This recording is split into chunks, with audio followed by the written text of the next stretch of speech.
Kinshasa. 24 janvier 2019. Pour la première fois de l'histoire de la République démocratique du Congo, une alternance pacifique au sommet de l'État s'opère. Au centre de cette épopée, Félix-Antoine Tshisekedi Tshilombo. C'est une œuvre grandiose de servir son pays.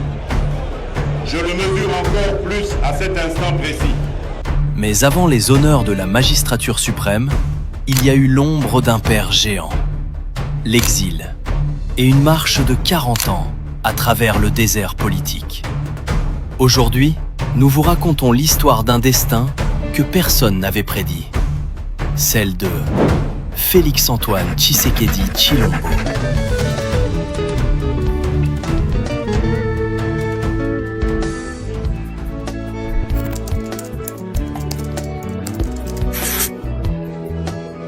Félix-Antoine Tshisekedi Tshilombo voit le jour le 13 juin 1963 à Kinshasa, alors appelé Léopoldville.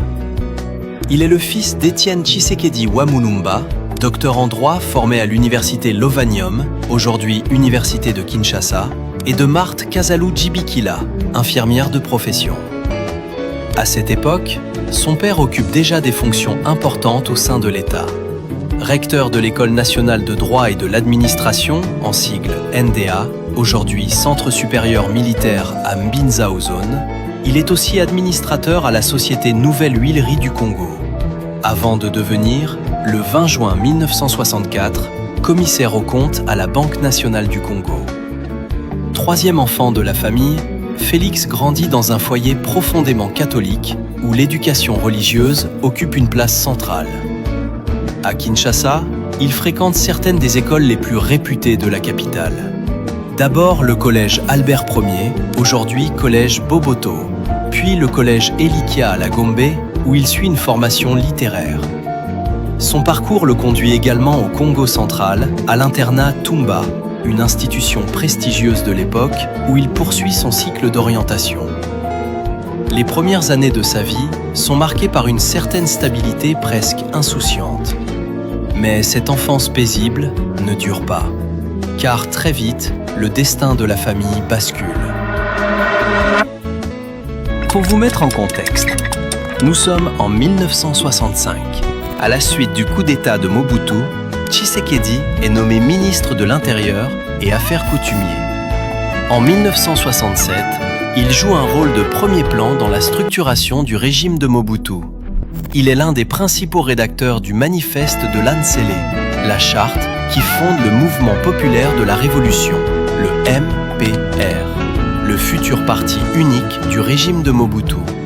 Il occupe successivement les postes de secrétaire national du bureau politique du MPR, puis ministre de la Justice, ministre du Plan et de la Recherche scientifique, ambassadeur du Zaïre au Maroc, député en 1970, 1975 et 1977, puis PCA d'Air Zaïre dans la même année, 1977. La rupture avec le régime de Mobutu intervient vers les années 1977, à la suite des guerres du Shaba qui fragilisent le régime de Mobutu. Tshisekedi dénonce alors un système de prédation où l'élite s'enrichit au détriment du service public. Le 1er novembre 1980, Étienne Tshisekedi et 12 autres députés rédigent une lettre ouverte de 52 pages dénonçant l'état catastrophique du pays et réclamant un dialogue pour instaurer un état de droit. La fameuse lettre des 13 parlementaires. Le 15 février 1982, bravant l'interdiction du multipartisme, les 13 parlementaires créent l'Union pour la démocratie et le progrès social, l'UDPS. Ce geste leur vaudra des décennies de persécution. Le 15 juillet 1982, devant la Cour de sûreté de l'État, Étienne Tshisekedi et les autres fondateurs de l'UDPS sont jugés. Le verdict est lourd. 15 ans de prison ferme pour complot qualifié. Il est transféré à la prison de Belingo, à Oshwe, dans l'actuelle province du Mai-Ndombe. Le 13 novembre 1983, il est relégué à Isangui, dans la province de la Chopo. En janvier 1986, une nouvelle condamnation tombe. 18 mois de prison à Makala, à Kinshasa, pour outrage au chef de l'État.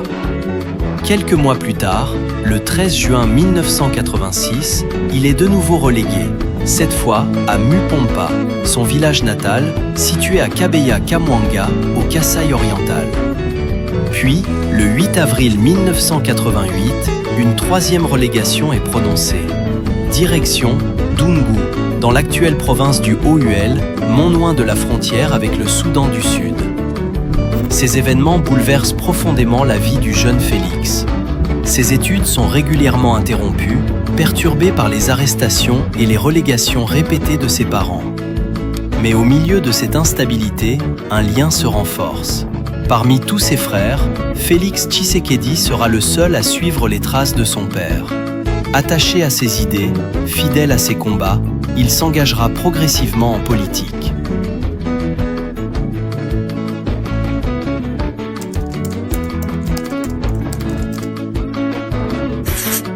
De sauvegarder les droits de l'homme, on multiplie les interventions pour amener l'État zaïrois à ne pas faire subir aux criminels de cette espèce le châtiment qu'ils méritent. Sous le régime de Mobutu, la relégation devient un instrument de contrôle politique.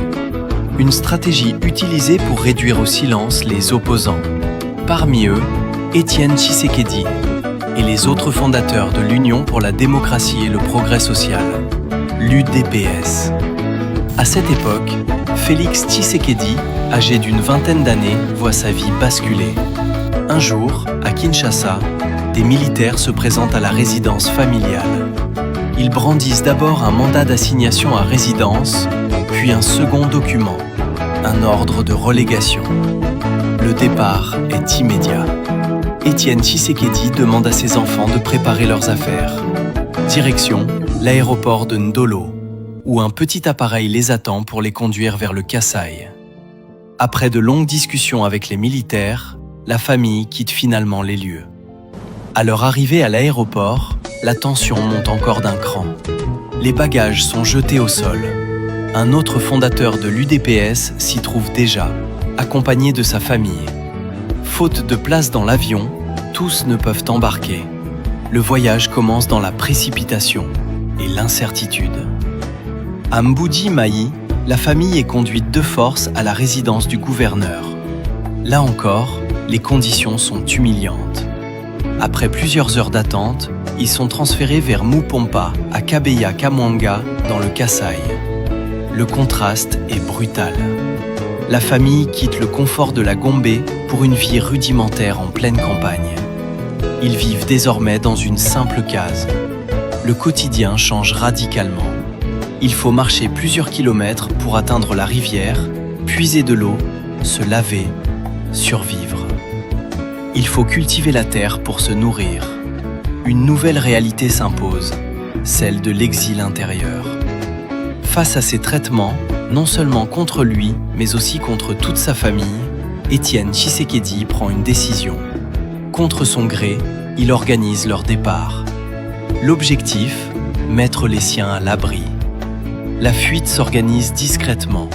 Les enfants sont exfiltrés clandestinement, traversant le fleuve Congo pour rejoindre Brazzaville. Sur place, ils sont pris en charge par le Haut Commissariat pour les réfugiés et logés à l'hôtel du 8 février, le temps de finaliser les démarches. Puis vient le départ. Direction Bruxelles. Pour Félix Tshisekedi, c'est le début d'un exil forcé. Un exil qui marquera profondément son destin.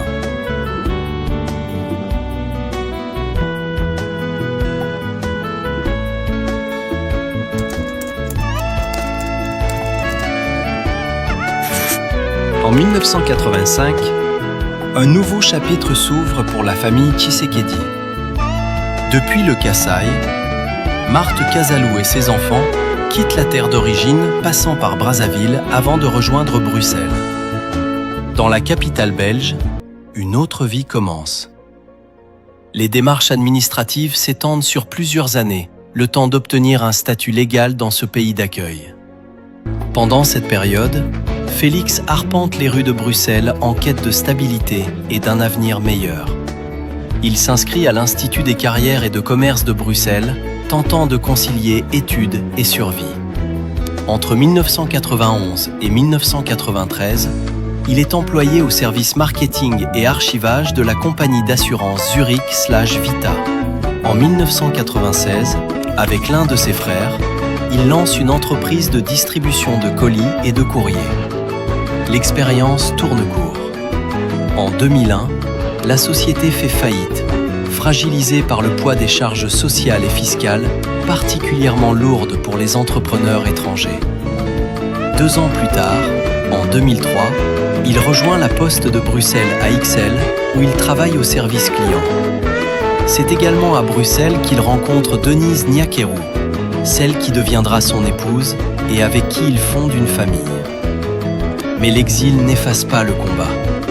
À distance, Félix Tshisekedi reste engagé aux côtés de son père Étienne Tshisekedi, figure de l'opposition au régime de Mobutu. À Bruxelles, les tensions sont parfois vives. Félix n'hésite pas à affronter les partisans du régime. Un épisode marquant survient le 15 février 1991 à l'aéroport de Zaventem. Ce soir-là, la police belge empêche Étienne Tshisekedi d'embarquer pour Kinshasa. Une décision perçue comme une manœuvre du régime de Mobutu. La réaction est immédiate. Une altercation éclate. Félix Tshisekedi se retrouve au cœur de l'affrontement. Un moment révélateur. Car même en exil, le combat continue.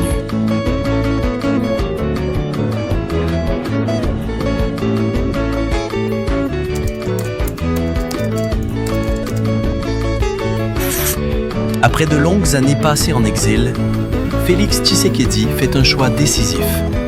Celui de rentrer à Kinshasa, sa ville natale, pour poursuivre le combat. Plus de 20 ans après avoir quitté le pays, le fils du Sphinx abandonne tout à Bruxelles et revient sur la terre de ses origines. À Kinshasa, le contact avec les militants n'est pas immédiat.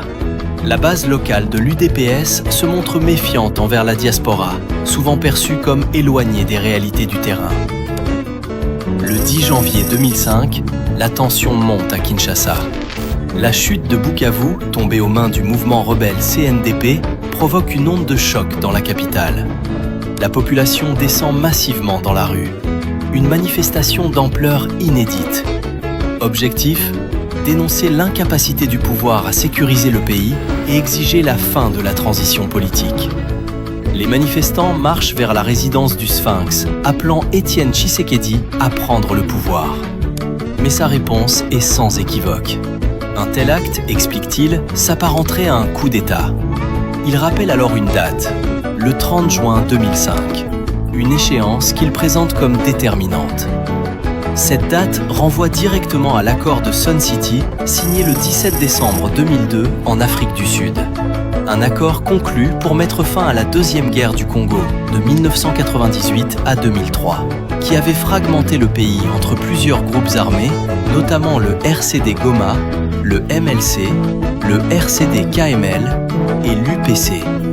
Cet accord dit global et inclusif prévoyait une transition de 2 ans avec une gestion collégiale du pouvoir en vue de réunifier le pays et d'organiser des élections. Mais à l'approche du 30 juin 2005, date théorique de la fin de la transition, les incertitudes persistent. C'est dans ce contexte que Félix Tshisekedi décide de revenir au pays. À Kinshasa, les cadres de l'UDPS lancent alors une vaste campagne de sensibilisation. Des tournées sont organisées dans les quartiers, tandis que des contacts sont établis avec la communauté internationale.